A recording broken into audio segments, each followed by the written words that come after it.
کیا ہوا؟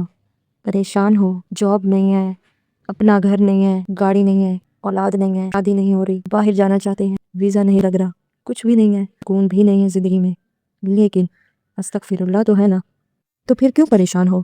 السلام علیکم ورحمۃ اللہ وبرکاتہ۔ میں امید کرتی ہوں تمام بہن بھائی خیریت و عافیت سے ہوں گے۔ اللہ پاک تمام لوگوں کو اپنے حفظ و امان میں رکھے، آمین ثم آمین۔ قرآن پاک میں جگہ جگہ ہمیں توبہ کرنے اور استغفر اللہ کرنے کا حکم دیا گیا ہے، کیونکہ گناہ ہمارے رزق، صحت، خوشیاں، ہر چیز کو روک لیتے ہیں۔ ہمارے کاموں میں جو بیریئرز آتے ہیں، جو رکاوٹیں آتی ہیں، وہ ہمارے گناہوں کا نتیجہ ہوتی ہیں، وہ ہمارے گناہوں کے اثرات ہوتے ہیں۔ اس لیے ہمیں چاہیے، اگر ہم زندگی میں سکون چاہتے ہیں، اپنی دعاؤں کی قبولیت چاہتے ہیں، تو خوشی چاہتے ہیں، تو ہمیں استغفر اللہ کی کثرت کرنی چاہیے۔ استغفر اللہ کے حوالے سے ایک بہت مشہور بات ہے کہ امام احمد بن حنبل رحمہ اللہ ایک سفر پر گئے اور انہیں راستے میں ہی رات ہو گئی۔ انہوں نے سوچا کہ مسجد میں رات گزار لیں گے، مگر ایسا پاسبل نہیں تھا، انہیں مسجد میں رات قیام کرنے کی اجازت نہیں دی گئی۔ اب بات ہی ایک نان بنانے والا اپنی شاپ پر کام کر رہا تھا اور وہ یہ سب کچھ دیکھتا جا رہا تھا۔ وہ کہنے لگا کہ آپ میرے گھر تشریف لائیں۔ امام احمد ان کے ساتھ ان کے گھر چلے گئے۔ کچھ دیر بیٹھنے کے بعد وہ نان بنانے والا آٹا گوندنا شروع کیا، اپنے کام میں بالکل مصروف ہو گیا۔ امام نے نوٹس کیا کہ وہ جو آدمی تھا، ہر کام کرتے ہوئے ایک ذکر کر رہا تھا، اور وہ تھا استغفر اللہ استغفر اللہ استغفر اللہ، یعنی میں اللہ سے معافی مانگتا ہوں۔ امام نے اس سے پوچھا کہ کیا اس ذکر نے تمہیں آج تک کوئی فائدہ بھی پہنچایا ہے؟ اس آدمی نے بتایا کہ جی پروردگار نے میری کوئی دعا رد نہیں کی، میری ہر دعا قبول ہوئی ہے سوائے ایک دعا کے۔ جب امام احمد نے ان سے پوچھا کہ ایسی کون سی دعا ہے جو تمہاری پوری نہیں ہوئی، تو اس نے بتایا کہ میری ملاقات امام احمد بن حنبل سے کروا دیں، اللہ تعالیٰ یہ دعا میری قبول نہیں ہوئی۔ تو یہ سن کر امام نے فوراً فرمایا کہ میں ہی امام احمد بن حنبل ہوں، اور مجھے لگتا ہے کہ مجھ سے تمہارے دروازے تک گھسیٹ کے لایا گیا ہے۔ دیکھیں، ایک استغفر اللہ چھوٹی سی تسبیح لیکن کتنے بڑے کام کرتی ہے، ہماری کتنی رکاوٹیں ختم کر دیتی ہے۔ ایک چھوٹی سی تسبیح استغفر اللہ ہماری زندگی میں کتنے خوبصورت معجزات کرتی ہے۔ اگر آپ کی رزق کی تنگی ہے، ہیلتھ کی پرابلمز ہے، ہر چیز اس سے سارٹ آؤٹ ہو سکتی ہے۔ کیا آپ نے کبھی سوچا ہے کہ استغفار نصیب بدل جاتے ہیں، تقدیریں بدل جاتی ہیں استغفار سے؟ جب کوئی اللہ پر یقین رکھتا ہے اور سچے دل سے اللہ سے کچھ مانگتا ہے، تو اللہ اسے وہ ضرور عطا کر دیتا ہے۔ ایسے ہی ہر مسئلے کا حل صرف ایک عمل استغفر اللہ استغفر اللہ استغفر اللہ پڑھتے رہنے سے جو نہیں ہو سکتا وہ بھی ہو سکتا ہے۔ استغفر اللہ پڑھنے کے بعد جو نہیں ہو رہا وہ بھی ہو جائے گا۔ استغفر اللہ پڑھتے رہنے سے جو رکا ہوا کام ہے وہ بھی چل پڑے گا۔ استغفر اللہ پڑھنے سے جو آپ کا ہے وہ آپ تک جلد آ جائے گا، جو آپ کی نصیب کا ہے وہ کہیں بھی نہیں جائے گا، وہ جلد آپ تک پہنچ جائے گا، اور اللہ تعالیٰ آپ کو بے نیاز کر دیں گے۔ اب ہوتا کیا ہے، ہم اپنی زندگی میں روزانہ کچھ نہ کچھ ہم سے گناہ سرزد ہو جاتے ہیں۔ ضروری نہیں ہے کہ اللہ نہ کرے، نعوذ باللہ، بہت بڑے گناہ ہم سے سرزد ہو، چھوٹے چھوٹے معمولی، کسی کو مذاق میں دل آزاری کر دی، جھوٹ بول دیا، کسی کی غیبت کر دی، اور ہمیں وہ معمولی لگ رہا ہوتا ہے، ایون ہمیں وہ گناہ ہی نہیں لگ رہا ہوتا۔ لیکن اب ہوتا کیا ہے، یہ جو ہماری چھوٹے چھوٹے گناہ ہوتے ہیں نا، یہ ہر گناہ نا ایک کنکر کی صورت اختیار کر جاتا ہے۔ پھر کیا ہوتا ہے، ہم نے آج 10 جھوٹ بولیے، کل بولے تھے، پرسوں بولے تھے، اب یہ چھوٹے چھوٹے 30 کنکر ہو گئے۔ اسی طرح جب ہمارے ڈیلی کی جتنے بھی ہم سے گناہ سرزد ہوتے ہیں چھوٹے چھوٹے، تو کیا ہوتا ہے، چھوٹے چھوٹے کنکر اکٹھے ہوتے رہتے ہیں۔ پھر ایک وقت آتا ہے کہ یہ جو کنکر ہیں یہ بہت بڑا مل کے ایک پہاڑ کھڑا کر دیتے ہیں، اور وہ پہاڑ کس کا ہوتا ہے، وہ ہمارے گناہوں کا پہاڑ ہوتا ہے۔ پھر کیا ہوتا ہے، ہم اللہ سے دعا مانگتے ہیں تو ہماری دعا قبول نہیں ہوتی، کیونکہ وہ پہاڑ رکاوٹ بن جاتا ہے ہمارے گناہوں میں۔ ہم اتنے دن محنت کرتے رہتے ہیں، سارا دن کوشش کرتے ہیں، ہمارے کام نہیں ہوتے، چھوٹا سا کام ہوتا ہے لیکن اتنی بڑی بڑی رکاوٹیں آ جاتی ہیں، پریشانیاں آ جاتی ہیں، سوچ میں سے بھی باہر ہو جاتی ہے کبھی کبھار سچویشن کہ اتنا سا تو کام تھا، اس میں اتنی بڑی بڑی رکاوٹیں کیوں آ رہی ہیں۔ ہماری جاب نہیں ہو رہی ہوتی، سکون نہیں ہوتا، روح کو سکون نہیں ہوتا، بے چین ہے، سر میں درد ہے، دل کو سکون نہیں ہے، جاب نہیں ہے، فکر ہی فکر ہے، ایک فکر سے نکل کے دوسری فکر ہمیں لاحق ہو جاتی ہے، ایک فکر سے نکلتے ہیں دوسری فکر پہلے ہمارے لیے تیار ٹھہری ہوئی ہوتی ہے۔ تو اس سب میں کیا ہوتا ہے، ہمارے گناہ، وہ جو ایک رکاوٹ بنی ہوئی ہے نا ہمارے گناہوں کی، وہ پہاڑ کی صورت میں وہ ہمیں سکون نہیں کرنے دیتی، اور نہ ہی وہ ہمارے کام ہونے دیتی ہے، نہ ہماری دعا قبول ہونے دیتی ہے۔ اب اس سے کیا ہوتا ہے، جب ہم استغفر اللہ پڑھتے ہیں نا تو اللہ تعالیٰ ہمیں معاف کرتے ہیں۔ جب اللہ تعالیٰ معاف کرتے ہیں تو وہ گناہ چھوٹے چھوٹے کنکر کی صورت میں گرنا شروع ہو جاتے ہیں۔ وہ جو پہاڑ ہوتا ہے آہستہ آہستہ ہر استغفر اللہ پر ہر گناہ وہ کنکر گرنا شروع کر دیتا ہے۔ پھر کیا ہوتا ہے، ایک وقت آتا ہے جب ہم مسلسل استغفر اللہ کرتے رہتے ہیں تو وہ پہاڑ ٹوٹ جاتا ہے، ہمارے گناہوں کا پہاڑ ختم ہو جاتا ہے۔ پھر کیا ہوتا ہے، ہماری دعائیں قبول ہوتی ہیں، ہم جو اللہ تعالیٰ سے مانگتے ہیں اللہ تعالیٰ وہ ہمیں عطا کرتے ہیں۔ ہم اگر چاہیں کہ ہم اللہ تعالیٰ کی نافرمانی بھی کرتے رہیں، ہماری زندگی میں سکون بھی ہو، ہماری زندگی میں کوئی فکر بھی نہ ہو، ہمارے کام بھی بنا رکاوٹ کے ہو جائیں، اور ہم اللہ کو بھول جائیں، ایسا تو نہیں ہوتا نا۔ اللہ تعالیٰ کو راضی کرنا بڑا ضروری ہے۔ جب اللہ تعالیٰ ہم سے راضی ہوتے ہیں نا تو وہ ہمیں راضی کرتے ہیں۔ اللہ تعالیٰ کو نہیں بھولنا، اپنے گناہوں کی توبہ کرتے رہیں۔ اب یہ دیکھیں، آپ صلی اللہ علیہ وآلہ وسلم، ان کے تو کوئی گناہ بھی نہیں تھے، ان سے تو کبھی کوئی گناہ سرزد نہیں ہوا، لیکن وہ بھی روزانہ استغفار کرتے تھے، اللہ تعالیٰ سے اپنے گناہوں کی توبہ کرتے تھے۔ جب اتنی نیک اور عظیم بابرکت ہستی اللہ تعالیٰ سے اپنے گناہوں کی توبہ کرتی تھی، اور وہ بھی ان گناہوں کی جو ان سے سرزد ہی نہیں ہوئے، جو ان سے ہوا ہی نہیں ہے، وہ تو گناہوں سے پاک ہستی ہیں، تو پھر ہم کیسے کہہ سکتے ہیں کہ ہم سے کوئی گناہ نہیں ہوا؟ ہم سے تو ڈیلی گناہ ہو جاتے ہیں اور بے انتہا ہو جاتے ہیں، ہمیں پتہ ہی نہیں ہوتا۔ تو اس لیے استغفر اللہ کو اپنی زندگی میں شامل کریں۔ اب ہم چلتے ہیں اپنے وظیفے کی طرف۔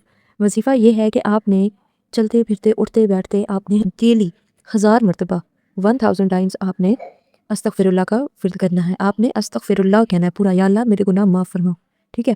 آپ نے اس کا ورد کرنا ہے، چلتے پھرتے اٹھتے بیٹھتے آپ کام میں مصروف ہیں، آپ اس کو پڑھتے رہیں۔ اور 5 وقت کی نماز کی پابندی کرنی ہے۔ آپ نماز نہیں پڑھیں گے، آپ کوئی بھی وظیفہ کر لیں، کچھ بھی کر لیں، آپ کو کوئی فائدہ نہیں ہوگا۔ لہٰذا آپ نے نماز کی پابندی کرنی ہے، استغفر اللہ پڑھنا ہے، اور کوشش کرنی ہے خود کو گناہوں سے بچانا ہے۔ ایسا نہیں کرنا کہ استغفر اللہ تو کرتے جا رہے ہیں لیکن وہاں سے ہم سے وہی گناہ پھر سے ہو رہے ہیں نا۔ گناہ مزید بڑھانے نہیں ہیں، ختم کرنے ہیں ہم تاکہ ہماری دعائیں قبول ہوں۔ اور جب آپ استغفر اللہ کر رہے ہوں تو دن میں ایک وقت ایسا نکالیں، کسی بھی نماز کے وقت یا نماز کے بعد آپ نے جب استغفر اللہ کرنا ہے نا، تو 10 دفعہ کریں، 20 دفعہ یا 50 دفعہ، اس وقت آپ کا دھیان صرف اللہ تعالیٰ کی طرف ہونا چاہیے۔ اس وقت آپ کی صرف زبان نہ بولے بلکہ آپ کا دل بھی بولے۔ آپ نے ندامت سے، شرمندگی سے اللہ تعالیٰ سے توبہ کرنی ہے، رو کر۔ جب وہ آپ استغفر اللہ کہیں نا، اس میں اتنی شدت ہونی چاہیے، اتنی طاقت ہونی چاہیے کہ اللہ تعالیٰ آپ سے راضی ہو جائے اور اللہ تعالیٰ آپ کی دعا قبول کرے، اللہ تعالیٰ آپ کو فوراً معاف کر دے۔ سارا دن تو آپ پڑھتے رہیں گے استغفر اللہ استغفر اللہ استغفر اللہ، یہ تو زبان سے ادا ہوگا، لیکن ایک وقت ایسا ضرور اپنے لیے چوز کریں، اپنے لیے ایک ایسا وقت 24 گھنٹوں میں ضرور نکالیں جب آپ اللہ تعالیٰ سے توبہ کریں، استغفر اللہ کریں، تو وہ صرف آپ کی زبان ہی نہیں، آپ کا دل بھی استغفار کرے۔ اور جب آپ رو کر گر گرا کر اللہ تعالیٰ سے توبہ کریں گے، استغفار کریں گے، اللہ تعالیٰ کو بیان کریں گے کہ اللہ تعالیٰ میرے گناہ معاف فرما، اللہ تعالیٰ میں بے بس ہوں، میں انسان ہوں، مجھ سے غلطی سرزد ہوگی، لیکن معاف کرنا تجھے پسند ہے، تجھے معاف کرنا پسند ہے، لہٰذا مجھے معاف کر دے، میرے گناہوں کو معاف کر دیں، مجھ سے راضی ہو جائیں، میری دعاؤں پہ کن فرما دیں، میری دعاؤں کو جو چیز رکاوٹ بنی ہوئی ہے میرے ہر وہ گناہ معاف فرما دیں جو میری کامیابی میں رکاوٹ ہے، میری دعاؤں میں رکاوٹ بنی ہوئی ہے۔ اللہ تعالیٰ کو راضی کرنے کی کوشش کریں۔ آپ یقین کریں وہ 24 گھنٹے میں جو وہ وقت ہوگا نا، جب آپ بالکل دل سے اللہ تعالیٰ سے توبہ کر رہے ہوں گے، یہ تھوڑا سا وقت آپ کے منہ سے نکلا ہوا ایک دفعہ استغفر اللہ، آپ کے دل سے نکلا ہوا ایک استغفر اللہ آپ کی زندگی بدل دے گا۔ آپ یقین کریں، لوگ کہتے ہیں ہمیں بہت بڑے بڑے وظائف دیے جائے، استغفر اللہ اس سے کیا ہوگا، اس سے تو کچھ نہیں ہوگا، یہ تو چھوٹا سا لفظ ہے، ہمیں اتنی اتنی صورتیں لمبی لمبی بتائی جائے، نو ڈاؤٹ وہ بھی وظائف ہے، وہ بھی کریں، لیکن آپ استغفر اللہ کو اپنی زندگی میں شامل کریں۔ آپ یقین کریں آپ کو کسی اور چیز کی ضرورت ہی نہیں رہے گی اپنی زندگی میں، نہ کسی اور وظیفے کی ضرورت رہے گی، اور نہ ہی آپ کی کوئی دعا یا کوئی خواہش یا کوئی حسرت ایسی ہوگی جو پوری نہ ہو۔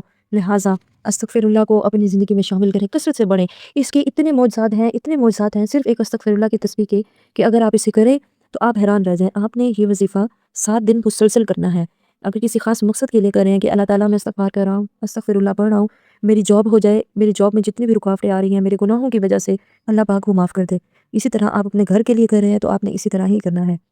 آپ اولاد کے لیے کر رہے ہیں، شادی کے لیے کر رہے ہیں، باہر جانا چاہتے ہیں، کوئی بھی آپ کو مسئلہ ہے، آپ نے اسی طرح اللہ تعالیٰ سے نیت کرنی ہے اور 7 دن مسلسل اس مقصد کے لیے پڑھنا ہے۔ اب یہ نہیں کرنا کہ اگر 7 دن میں آپ کا کام نہیں ہوا تو آپ نے چھوڑ دیا، بالکل بھی نہیں۔ آپ نے اس لیے استغفر اللہ نہیں پڑھنا کہ میرا کام ہو جائے، آپ نے اس لیے استغفر اللہ پڑھنا ہے اللہ کو راضی کرنا ہے آپ نے، تاکہ جب اللہ راضی ہوں گے تو وہ ہمیں راضی کریں گے نا، ہماری دعاؤں پہ کن فرمائیں گے۔ اس لیے آپ نے بہت توجہ کے ساتھ استغفر اللہ پڑھنی ہے۔ 7 دن نہیں، وہ مزید 7 دن پڑھیں۔ یہ تو اللہ تعالیٰ کا ذکر ہے نا، اس کو تو جتنا کرنے اتنا کم ہے۔ یہ تو ہمارے گناہوں کی توبہ ہے نا۔ 20 سال 25 سال 30 سال 35 سال 50 سال ہو گئے، ہم سے کتنے گناہ سرزد ہو جاتے ہیں، کتنے گناہ سرزد ہو جاتے ہیں۔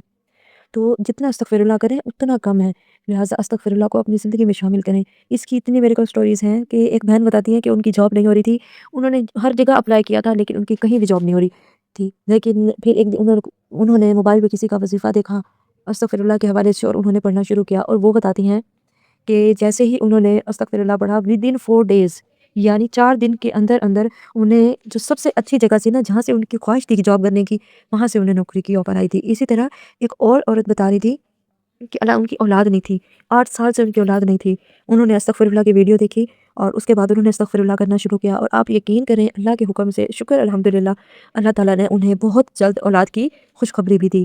کسی طرح آپ کی شادی نہیں ہو رہی، کوئی بھی مسئلہ ہے، آپ استغفر اللہ پڑھیں اور اللہ تعالیٰ سے کہے اللہ تعالیٰ میرے اس کام کے حصول میں کوئی بھی رکاوٹ آ رہی ہے، میرے گناہوں کی وجہ سے جو پریشانی آ رہی ہے، رکاوٹیں آ رہی ہیں، اللہ تعالیٰ وہ ختم کر دے، میرے گناہوں کو معاف کر دے، مجھ سے راضی ہو جائیں۔ جتنی آپ شدت سے دعا مانگیں گے اتنی ہی شدت سے قبولیت ہوگی۔ کسی بھی وظیفے کا دار و مدار آپ کی دعا پر ہے، جتنے اچھے طریقے سے آپ دعا مانگیں گے اللہ تعالیٰ اتنے ہی اس کو قبولیت کا شرف بخشیں گے۔ لہٰذا دعا مانگیں، اور جب بھی دعا مانگیں اپنے دوست احباب رشتہ دار سب کو دعا میں یاد رکھیں، اور موسٹ امپورٹنٹ جو لوگ اس دنیا سے رخصت ہو چکے ہیں انہیں اپنی دعا میں ضرور یاد رکھا کریں، کیونکہ کل وہ تھے، آج ان کی جگہ ہم ہیں، ہماری جگہ کل کوئی اور ہوگا، ہم نے بھی وہیں جانا ہے، ہمارا بھی بے شک وہی ٹھکانہ ہے، لہٰذا ان لوگوں کو اپنی دعا میں یاد رکھا کریں، مجھے اپنی دعاؤں میں بھی ضرور یاد رکھا کریں۔ انشاءاللہ نیکسٹ ویڈیو میں پاورفل ریسیپی کے ساتھ میں دوبارہ آپ کی خدمت میں حاضر ہوں گی۔ اگر آپ کسی اسپیسیفک ٹاپک پہ ویڈیو بنانا چاہتے ہیں تو مجھے کامنٹ سیکشن میں بتا دیں، انشاءاللہ آپ کی رہنمائی قرآن پاک کے حوالے سے کی جائے گی۔ اللہ حافظ۔